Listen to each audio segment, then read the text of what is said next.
అక్కడరా పక్కకు వచ్చే ఇక్కడే ఉన్నాను నాన్నగారు. ఇక్కడే ఉన్నా. ఎక్కడంటే అక్కడ ఆడేవాడా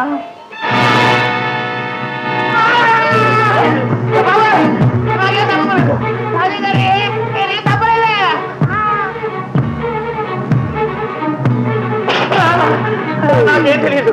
రాజు గారు నేను చంపలేదు. కాదు, నువ్వే చంపావు. నేను కాళ్ళు మాత్రమే పట్టుకున్నాను.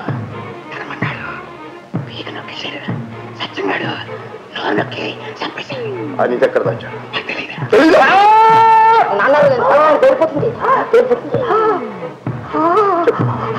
చెప్పు.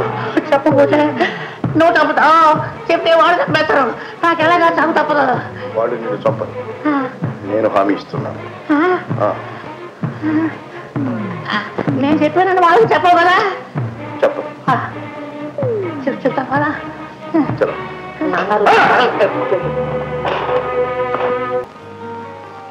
ఎవరు? రామ్మోహన్ గారి తల్లి మీరేనండి? అవును, నమస్కారండి. ఎవరమ్మా నువ్వు? ఇదేనండి. ఏది? మాడిపడండి, బంగారండి, మాట్లాడలేదు. అది సరేనమ్మా, నువ్వెవరివి? ధర్మరాజు గారు అమ్మాయినండి. ధర్మరాజా? అదే అండి, హైదరాబాద్ అండి. మనం మీకు ఫోన్ చేసి చూడండి. ఉన్నారా? కూర్చోండి. నిజంగా మీ అబ్బాయి గారు ఒక వండర్ఫుల్ మ్యాన్ అండి. ఏమిటమ్మా చూస్తున్నా? అదే ఏం లేదండి, ఏం లేదు. అబ్బాయి గురించా? వాడు స్టేషన్కి వెళ్ళాడమ్మా. అబ్బే, నేను ఆయన గురించి రాలేదండి. మాడిపడండి. చెప్పండి. ఏం చెప్పనమ్మా? ఏదో ఒకటి చెప్పండి. ఇప్పుడు చెప్తున్నారు కదా. అవునమ్మా, నీ వెంట ఎవరో పడ్డారటగా? అవునండి. ఏమిటోనమ్మా, ఈ రోజుల్లో ఆడపిల్లలు ఒంటరిగా రోడ్డు మీద నడవటానికే భయంగా ఉంది. అవునండి. ఇంతకీ మా వాడు వాడిని పట్టుకున్నారా? పట్టుకుపోయినా పర్వాలేదండి. అదేమిటమ్మా? ఆయన మంచోడండి. మంచోడేమిటమ్మా? వాడు వస్తే రౌడీ వెధవ అవుతే? నన్ను అడిగితే మగవాడు అన్నవాడు రౌడీలాగే ఉండాలండి, అప్పుడే రియల్ హీరో. ఏమిటమ్మా చూస్తున్నా? ఏం లేదండి, ఈయన కూడా వెళ్ళిపోయాడు. మా వాడు ఎప్పుడో స్టేషన్ వెళ్ళిపోయాడు. ఆయన కదండి ఈయన. ఈయనెవరమ్మా? చిన్నబ్బాయి. చిన్నబ్బాయా? అవునండి, మీ చిన్నబ్బాయి. మీసాలు చిన్నబ్బాయా?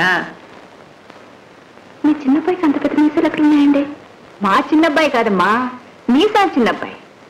మధ్యలో మీసాల చిన్నబ్బాయి ఎవడండి? అదేనమ్మా, నీ వెంట పడ్డాడే రౌడీ. నా వెంట పడింది మీ చిన్నబ్బాయినండి. మా చిన్నబ్బాయి అంటుంది. నాకు చిన్నబ్బాయి లేడు, పెద్దబ్బాయి లేడు, ఒకే ఒక అబ్బాయి, ఇన్స్పెక్టర్. అంటే ఆ రౌడీ మధ్యలో ఆ రౌడీ ఎవడమ్మా? అంటే అంటే నీకున్నది ఒకే పెద్ద అబ్బాయి. రామచంద్ర, చూడమ్మాయి, నాకున్నది ఒకే ఒక అబ్బాయి.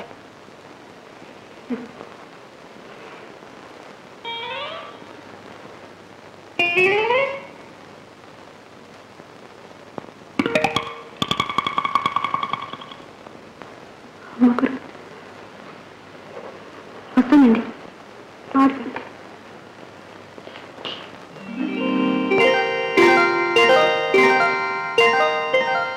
ధర్మం, సత్యం, కొంప మునిగిందిరా. ఆ రామ్మోహన్ గారు తండ్రికి బదులు తల్లిని అరెస్ట్ చేశాడురా. ఆ పాపారాయుడు ఎప్పుడు వస్తాడు, ఎలా వస్తాడు, నన్ను చంపుతాడేమో అని భయంగా ఉంది. ఇదిగో నేను మీతో పాటే ఉంటాను. సత్య ముగ్గురు ఒకేసారి కలిసి సావచ్చు. తల్లిని అరెస్ట్ చేసిన వాడు తండ్రిని మాత్రం ఎందుకు అరెస్ట్ చేయడు? చేస్తాడు. బాబు సెలం బాబు గారు, అన్యాయం జరిగిపోయిందండి బాబు. ఏం జరిగింది? పురుషోత్తం గారి బట్టల కొట్లో మొన్న చీర కొన్నానండి, నిన్న కట్టుకున్నానండి, ఇవాళ తడిపానండి, చీర ఇలా సిరిగిపోయిందండి. ఈ చీర తీసుకుని డబ్బిచ్చేయమంటే ఇవ్వనంటున్నాడండి. పోనీ ఈ చీర తీసేసుకుని ఇంకో చీర అంటే అది కుదరదంటున్నాడండి. అయినా నీ డబ్బు నా డబ్బు అనే చండాల బుద్ధి నీకు ఎక్కడి నుంచి వచ్చిందిరా? నీ దగ్గర నుంచే. నువ్వేగా చెప్పావు నీ కట్నం డబ్బులో ఒక్క పైసా కూడా నీ బాబుకి ఇవ్వలేదని. మా బాబుకి ఇవ్వలేదంటే ఆడు పెద్ద తిప్పిరి నా కొడుకు. మా బాబు అంతేలే. అవును అదేదో బేరం వస్తుంది తర్వాత మాట్లాడు. ఏం కావాలండి? న్యాయం అండి. ఏం లేదు, ఈవిడి గారు మనం ఈ కొట్లో చీర కొన్నారు. ఒక్క ఉతుకు పడేసరికి దీని బతుకు ఇదిగో ఇలా అయిపోయింది. చూడండి, ఈ చీరకి కొత్త చీర వాపసైనా ఇవ్వండి, లేదా డబ్బులైనా వాపస్ ఇవ్వండి. చూడమ్మా, నీకోసారి చెప్పానా, మళ్ళీ ఈయన తీసుకురావడంలో నీ ఉద్దేశం ఏంటి? చూడండి, ప్రతి అడ్డమైనడికి సమాధానం చెప్పవలసిన పూచి నాకు లేదు. చీర చిరిగిపోతే నాకేంటి సంబంధం? చీర నేను తయారు చేసానా? నేను వాపస్ తీసుకోను. తొందరపడకండి, ఆలోచించి చెప్పండి. చెప్పాను కదండి వాపస్ తీసుకోనని. కుదరదా? కుదరదా? కుదరదు అంటే ఎలా కుదరగొట్టాలో నాకు బాగా తెలుసు. పదమ్మా. ఓహో, బెదిరిస్తున్నావా? ఎల్లెళ్ళు. ఎలాంటి వాళ్ళని ఎంతమందిని చూసాం.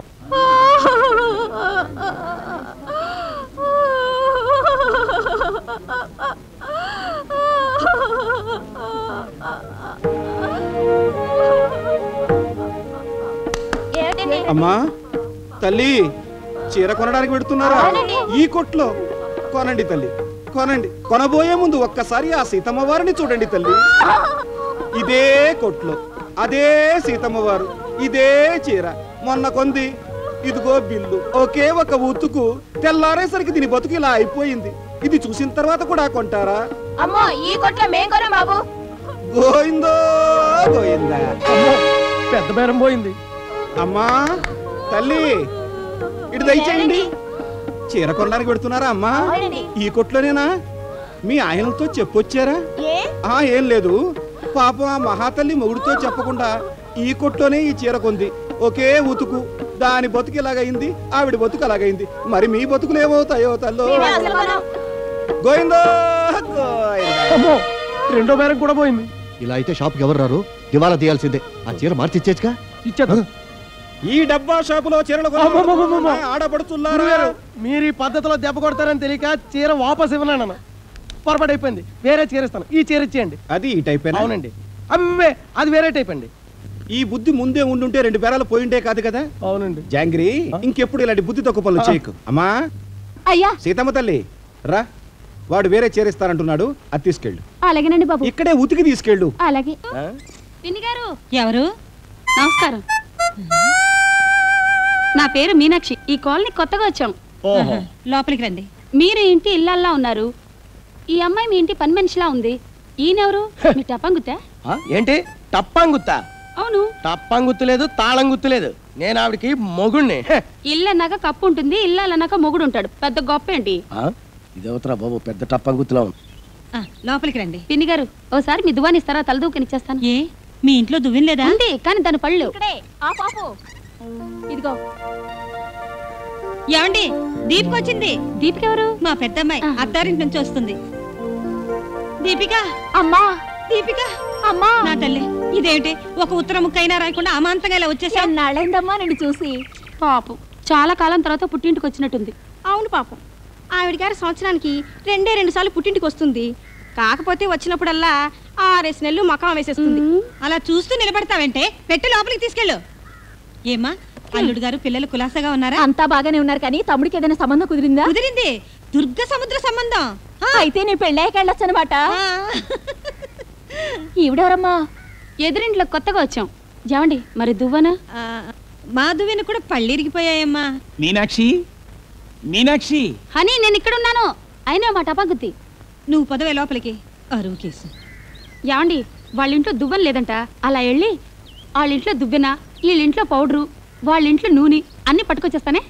మీనాక్షి, అరువు సొమ్ము బరువు చేయటన్నారే, అవన్నీ మనమే కొనుక్కుందామే.